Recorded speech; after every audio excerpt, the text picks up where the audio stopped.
नमस्कार दोस्तों, आज की तारीख है 13 जनवरी 2026, दिन मंगलवार और आज की हिंदी तिथि है माघ कृष्ण पक्ष की दसवीं, जो कि दोपहर 3:18 तक रहेगी। फिर 3:18 के बाद से एकादशी तिथि हो जाएगी। तो दोस्तों, अब आज के दिन का इतिहास भी जान लेते हैं। आज 13 जनवरी को देश के कई हिस्सों में लोहड़ी का पावन त्यौहार बड़े उत्साह के साथ मनाया जाता है।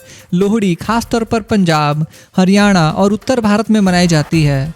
यह त्यौहार सर्दियों के अंत और नई फसल के मौसम की शुरुआत का प्रतीक माना जाता है। इस दिन लोग शाम को अलाव जलाते हैं, उसमें तिल, गुड़, मूंगफली, रेवड़ी और मिठाइयाँ अर्पित करते हैं। मान्यता है कि इससे सुख, समृद्धि और अच्छी फसल का आशीर्वाद मिलता है। परिवार और दोस्त एक साथ खुशियाँ भी मनाते हैं। आज के दिन का एक ऐतिहासिक महत्व भी है। साल 1949 में आज ही के दिन भारत के पहले अंतरिक्ष यात्री राकेश शर्मा का जन्म हुआ था। राकेश शर्मा ने 1984 में अंतरिक्ष यात्रा कर भारत का नाम पूरी दुनिया में रोशन किया था। उनका प्रसिद्ध वाक्य सारे जहां से अच्छा आज भी हर भारतीय को गर्व से ऊपर कर देता है। तो दोस्तों, ये था आज के दिन का इतिहास। तो चलिए अब जानते हैं आज की देश भर की सबसे बड़ी खबरें। प्रधानमंत्री मोदी ने जर्मनी के चांसलर फ्रेडरिक मर्ज के साथ अहम द्विपक्षीय वार्ता की। दोनों नेता सबसे पहले साबरमती आश्रम पहुंचे और महात्मा गांधी को श्रद्धांजलि अर्पित की। इसके बाद हुई बैठक में भारत जर्मनी रणनीतिक साझेदारी की गहन समीक्षा की गई। बातचीत का फोकस व्यापार, टेक्नोलॉजी, डिफेंस, स्टार्टअप्स और आर्थिक सहयोग पर रहा। प्रधानमंत्री मोदी ने साफ कहा कि भारत और जर्मनी की दोस्ती आने वाले समय में और मजबूत होगी। इसी दौरे के दौरान प्रधानमंत्री मोदी ने इंटरनेशनल काइट फेस्टिवल 2026 का उद्घाटन किया। साबरमती रिवर फ्रंट पर आयोजित इस रंगारंग आयोजन में प्रधानमंत्री मोदी और चांसलर मर्ज ने साथ मिलकर पतंग उड़ाई। भगवान हनुमान की आकृति वाली पतंग खास आकर्षण का केंद्र रही। यह दृश्य सिर्फ उत्सव का नहीं बल्कि भारत जर्मनी की सांस्कृतिक दोस्ती का प्रतीक बन गया। देश विदेश से आए हजारों लोग इस आयोजन के गवाह बने। इसके बाद प्रधानमंत्री मोदी ने चांसलर मर्ज को साबरमती आश्रम के भीतर महात्मा गांधी की जीवन यात्रा, उनके विचारों और विरासत से परिचित कराया।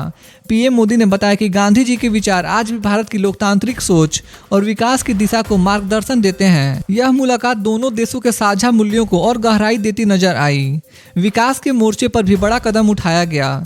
प्रधानमंत्री मोदी ने अहमदाबाद गांधीनगर मेट्रो सेवा का उद्घाटन किया। सचिवालय से महात्मा मंदिर तक शुरू हुई इस मेट्रो लाइन से आम लोगों की यात्रा आसान होगी, समय बचेगा और शहरी कनेक्टिविटी को नई रफ्तार मिलेगी। यह प्रोजेक्ट गुजरात के इंफ्रास्ट्रक्चर विकास में एक अहम मील का पत्थर माना जा रहा है। आर्थिक मोर्चे पर भारत जर्मनी सीईओज फोरम में प्रधानमंत्री मोदी ने दोनों देशों की आर्थिक साझेदारी को बेजोड़ यानी लिमिटलेस बताया। उन्होंने कहा कि ट्रेड, डिफेंस, टेक्नोलॉजी और नए उभरते सेक्टर्स में सहयोग को नई ऊंचाई दी जाएगी। साथ ही भारत यूरोपियन यूनियन एफटीए को जल्द पूरा करने की उम्मीद भी जताई। इसी बीच कल राष्ट्रीय युवा दिवस के अवसर पर प्रधानमंत्री मोदी ने स्वामी विवेकानंद को श्रद्धांजलि दी। उन्होंने कहा कि स्वामी विवेकानंद के विचार आज भी युवाओं को आत्मविश्वास, सेवा और राष्ट्र निर्माण की प्रेरणा देते हैं। पीएम मोदी ने युवाओं से विकसित भारत के निर्माण में सक्रिय भूमिका निभाने की अपील की। केंद्र सरकार ने संसद के आगामी बजट सत्र 2026 की पूरी तैयारी शुरू कर दी है। इस पर बजट सत्र को लेकर खास बात यह है कि 1 फरवरी 2026 रविवार को देश का आम बजट पेश किया जाएगा, जो संसदीय इतिहास में पहली बार होगा। लोकसभा अध्यक्ष ओम बिरला ने इसकी पुष्टि की है। सरकार का कहना है कि बजट में विकास, रोजगार और आर्थिक मजबूती पर जोर होगा, जबकि विपक्ष पहले ही साफ कर चुका है कि वह महंगाई, बेरोजगारी और आर्थिक असमानता जैसे मुद्दों पर सरकार को घेरने की पूरी तैयारी में है। साफ है कि बजट सत्र में सरकार और विपक्ष के बीच तीखी बहस देखने को मिलेगी। इसी बीच संसद से जुड़ी एक और बड़ी खबर सामने आई है। नई दिल्ली में 14 से 16 जनवरी तक कॉमनवेल्थ स्पीकर्स कॉन्फ्रेंस का आयोजन होगा, जिसमें 42 देशों के प्रतिनिधि शामिल होंगे। इसे भारत की संसदीय कूटनीति के लिए बड़ी उपलब्धि माना जा रहा है।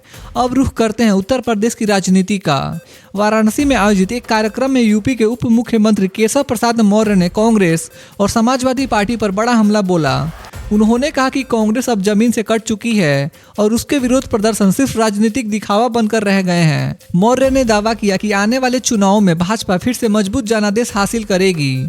बिहार की राजनीति में भी आज हलचल तेज रही।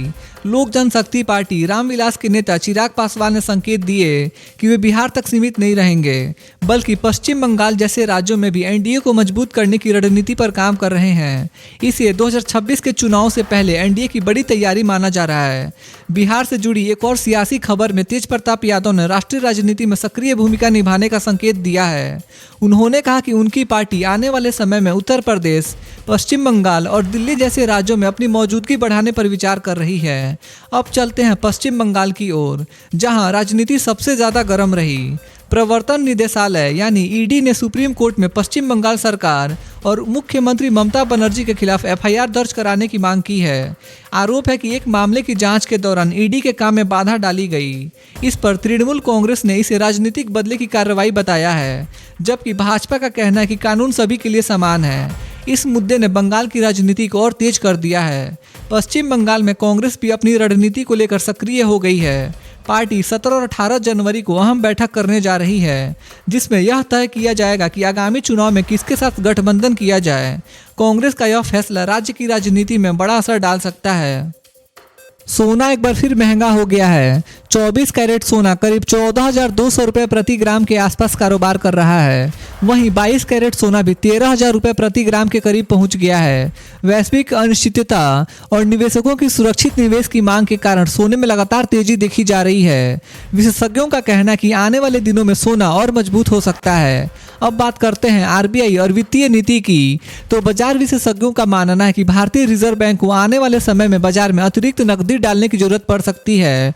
शॉर्ट टर्म ब्याज दरों में उतार चढ़ाव को रोकने के लिए आरबीआई जल्द ही जरूरी कदम उठा सकता है। इसका सीधा असर बैंकिंग और कर्ज बाजार पर देखने को मिल सकता है। अब चलते हैं शेयर बाजार की बड़ी खबर पर।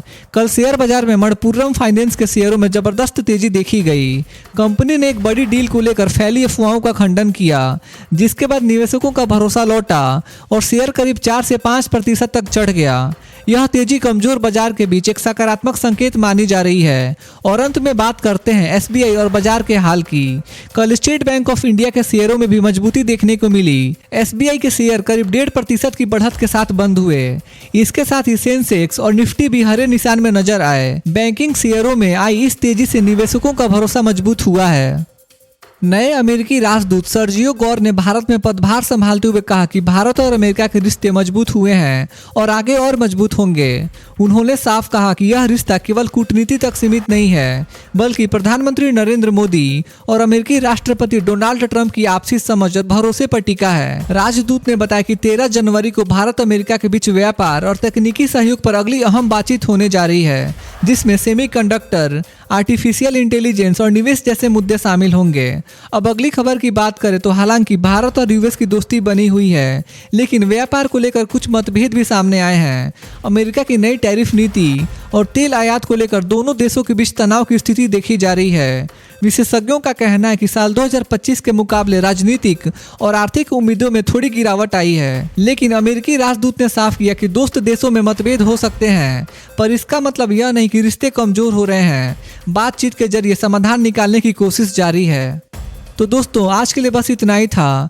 देश भर के छोटे बड़े अपडेट्स और हर दिन के मुख्य समाचार देखने के लिए हमारे YouTube न्यूज़ चैनल इंडियन जनता न्यूज़ को सब्सक्राइब जरूर करें। मिलते हैं अगले वीडियो में, तब तक के लिए बाय बाय, टेक केयर, जय हिंद।